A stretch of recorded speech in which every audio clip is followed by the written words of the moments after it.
Hey, here's the Otter box. A couple extra sticky things on here. Mounted on a Sportsman 500. It's positioned where it is because I have to be able to lift my seat up to get under it. So that's why I positioned it here.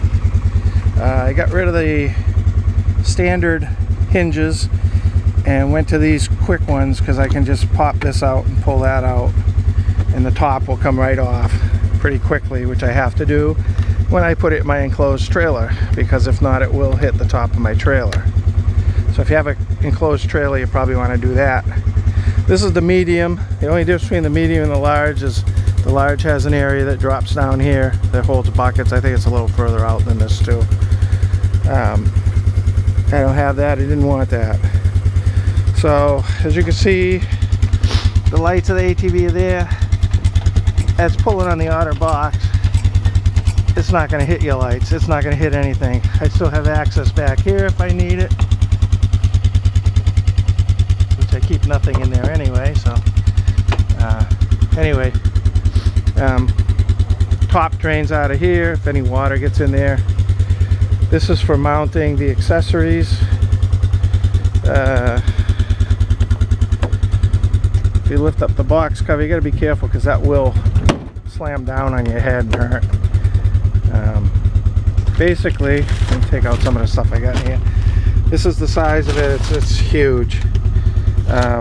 It mounts with 4 U-bolts, which I just cut some rubber off and stuck them on top so the ends of the U-bolts don't bother any of my equipment that's stuffed in there. You could cut them flush if you were going to leave it on all the time, but I do switch this box on and off with a smaller box that I trail ride with, because this one, you know, trail riding, you're getting around trees and stuff, it can be a little tight.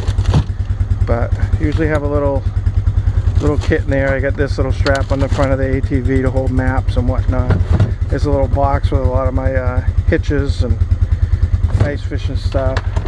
This is a nice little thing to have if you're gonna get it. You can see, I mean, this thing is just massive.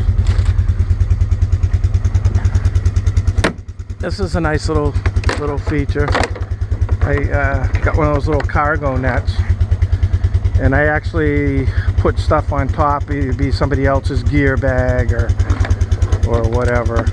A lot of times it's a grill, for a little handheld small grill for cooking, and I'll just strap it. I mean, you could use individual bungees too.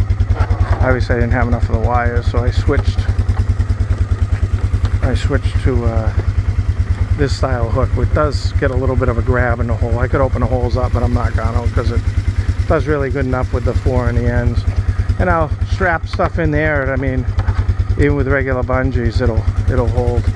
And again, here's the features on the side that will accept the Otter accessories. I have 2. I have the auger holder, and I have a bucket holder.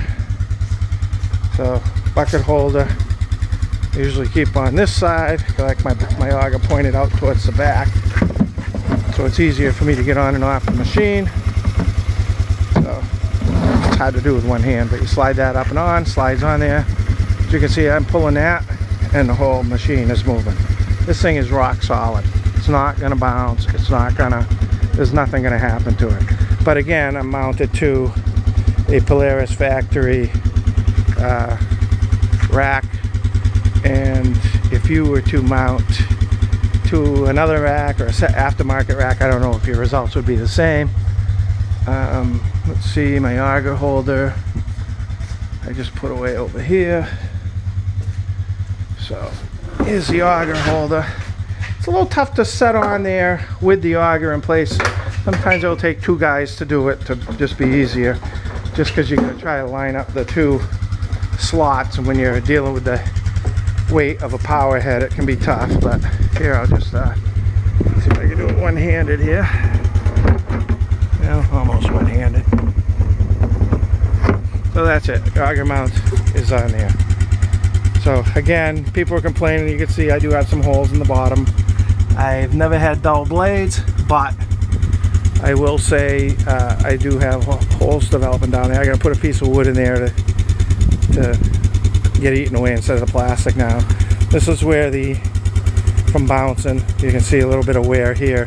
But typically I'll take a bungee like this and I'll just wrap it through the handle of the auger and then back onto the handle here, and that really does keep it from bouncing around a whole lot. So, and it doesn't really get in the way when I'm not using it. So that's about it. Take this off.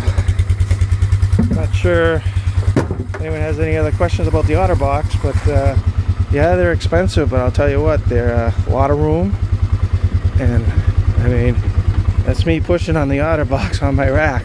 That thing is rock solid, so it's not going anywhere. That's about it. Any other questions? Oh, it is lockable, so you can lock it.